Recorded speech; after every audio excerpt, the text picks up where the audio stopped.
Have you ever noticed how some habits are so easy to stick to?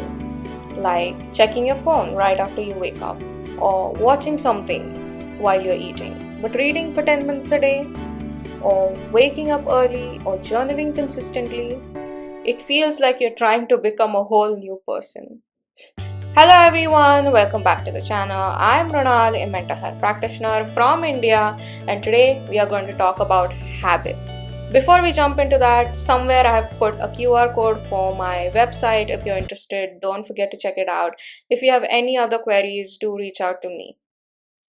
Habits are behaviors, automatic behaviors to specify. These are the behaviors that your brain learns through repetition. These are the things that you do without little to no conscious effort. Can you think a few of these for yourself in your daily life? I can tell you mine. I have this habit where I have to drink a glass of water immediately after I have woken up. So I wake up, I brush my teeth, and I drink a whole glass of water. There's another one which is a bad habit. I feel like a lot of people do have this habit where I cannot eat my food without watching anything. So I have to put on a video or a Netflix show, something in order to eat my food. Basically, it's a behavior that is done so many times that now your brain is like, oh, okay, we do this now. Cool. So I will now put it in my autopilot section. So we don't really have to debate whether or not we should brush our teeth when we wake up. We just do it. We don't necessarily have to give ourselves a motivational speech or hype ourselves up to do this activity. It's something that we do every single day, and it is automatic at this point. Our brain loves habits because habits are automatic, and automatic behaviors conserve energy. Our brain wants us to conserve energy. Hence, our brain loves habits. So basically, habits are a way of conserving fuel for our brain, if that makes sense. Every habit is built on three things: a cue, a behavior, and a reward. For example, we feel bored, which is a cue. Then we open our Instagram, which is a behavior. And then we feel stimulated, which is the reward. Over a period of time, our brain connects these dots. It starts craving the reward the moment you start feeling the cue. Craving is sort of the foundation of habits. Not necessarily motivation or discipline. They are important and they are also in the mix, but craving is sort of the foundation of it all. Our brain cultivates habits around what feels good to us, what feels rewarding to us, what feels comforting and stimulating to us. So, my next question is, then what are good habits and bad habits, and how do we even distinguish them? What makes a good habit and what makes a bad habit? So, habits are not necessarily good or bad. They are either helpful or unhelpful, or basically adaptive or maladaptive. A good habit usually helps you for your future. It helps you build stability, it helps you build health over a period of time. So like sleeping on time, waking up on time, eating healthy food, exercising regularly, it's helping you for your future. A bad habit is usually that feels good right now in this moment, but it will cost you later.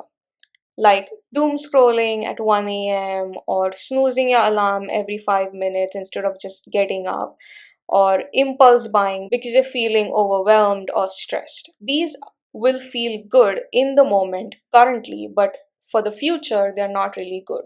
So, any habit you feel like, okay, it's making you feel good and great right now, maybe it's not going to make you feel really good after some time in your future.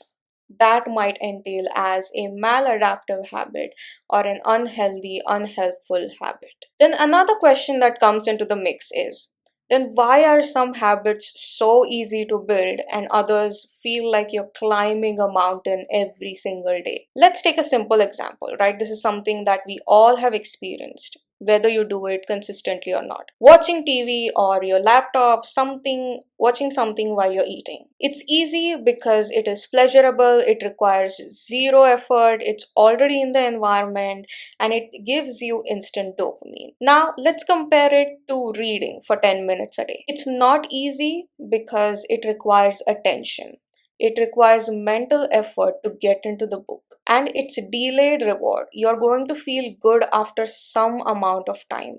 And initially, you even might feel a little bit bored or less stimulated before you're really getting into the story. So it requires that initial initiation energy for you to get into that activity. So it's hard to read a book every single day and to make it a habit. Again, our brain is efficient. It tries to conserve energy. So, when there is something that gives us a high reward for a low effort, it is going to wire it quickly. It is going to make it a habit very quickly, as opposed to something that is a slow reward and it requires moderate effort. It will take some time to have that wiring in our brain for that activity. So basically, these habits take a significantly long amount of time to make it a habit because it requires you to have emotional tolerance towards these activities. Like, for example, going to the gym, you have to tolerate that discomfort. During that time, you are going to feel sore, you are going to hurt a little bit. Or you want to save money, you're tolerating this delayed gratification. Or having a hard conversation with someone, you're tolerating that anxiety that will come up with that, with the anticipation of how this conversation is going to go. Similarly, for reading, you have to tolerate that boredom at first in order to really get into that activity. So, when your nervous system is already overwhelmed and stressed, it's not going to look for activities which are going to take a lot of effort or which are going to give you rewards much later, 10-15 minutes later. It needs or it wants those rewards right now. It wants that dopamine right now. So we go to our comfort habits wherein, okay, I'll rather just watch this one episode or this one video while I'm eating. So sometimes it's really not the issue about your discipline or motivation. It just could be about your nervous system's capacity.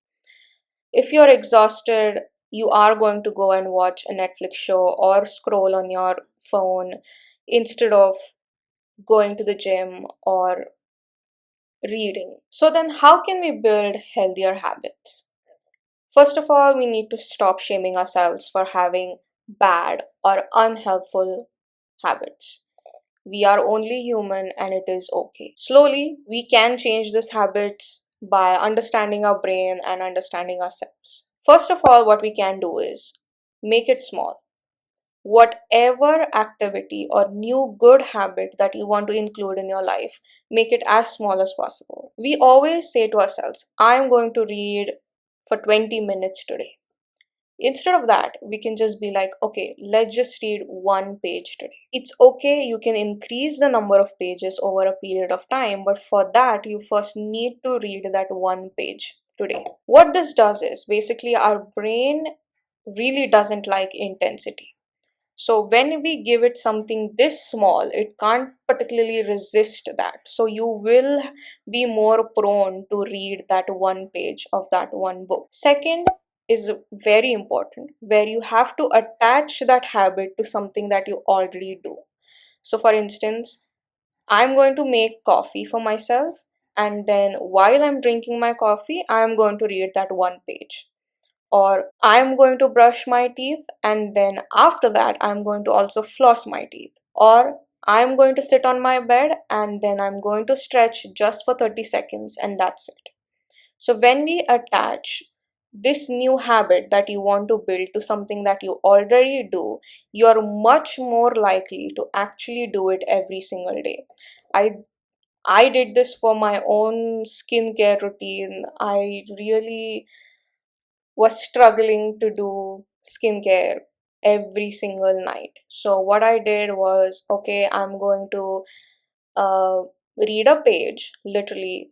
That's how I started as well. I read one page a day, then brush my teeth, and then after that, immediately go and put your moisturizer and whatever skincare routine I had for the night. That really helps me now. It's so automatic now that I don't have to think about it. I go brush my teeth, do my skincare, and go to bed. Third, make it rewarding. Basically, you can do like, okay, if you want to get into journaling, you can get a nice little good looking journal, something that you really like. So you can put it on your table if you have one near your bed, if you like to journal at night, or put it on a pillow, somewhere you will be around for a long time. Then you will naturally go there, pick it up, and start writing. It's the whole system again. You want to make it rewarding, so you will have to figure out ways in which you can make it rewarding for yourself for this habit. You want to go to the gym, you create a ritual around it. Okay, I am going to get into this mindset of like, I'm going to exercise for the next 30-45 minutes. I am going to wash my face, put on my gym outfit, and go to the gym, do my workout, get home, and then shower. Whatever is your idea of reward for that one activity, you should include that in it. If you don't, then it will be a little bit harder for your brain to stick to those habits because it doesn't recognize it as being rewarding. So make it a reward. And then fourth, reduce the friction around it. If you think you really want to read a book, put it somewhere that you will grab it. You are not keeping it on some shelf or in some drawer where you are forgetting to get that book before you go to bed. If you're going to read before you going to bed, you can just keep it on your pillow, you can keep it on your bed so that you can pick it up, read it for a few minutes, put it aside, and then go to bed. Or if you want to eat healthy, maybe don't buy things that you know are unhealthy and won't help you on your journey. Buy more fruits or vegetables which will help you more to become healthier. So, or if you think that you're scrolling a lot at night before bed, maybe you can keep your phone far away from yourself, in another room or on another desk, so you don't feel like you can get it immediately and start scrolling on it and then sleep way later. There is another element to habits. Habits are not random. Habits are sort of these tiny votes for who you are becoming. Every repeated action is reinforcing an identity. For example, I am a reader, or I am someone who avoids, or I am someone who takes care of my body, or I am someone who feels numb. These identities are in your hand. You can shift them slowly. Habits can change over a period of time. But the comforting fact here is you don't have to change everything. Change one small thing and then slowly repeat it over a period of time up until a point where it becomes automatic, where it becomes a habit, where it becomes boring, that you don't even have to think about it anymore.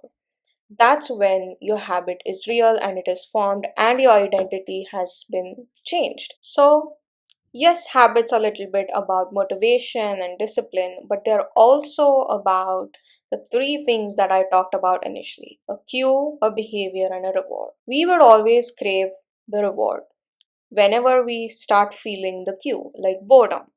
It is also important that we keep an eye on these cravings and then figure out what is healthy and unhealthy for us. That's it for this week's video. I hope you enjoyed it. If you did, then don't forget to like, comment, share, and subscribe. And I'll meet you the next time I put out a video. Bye bye.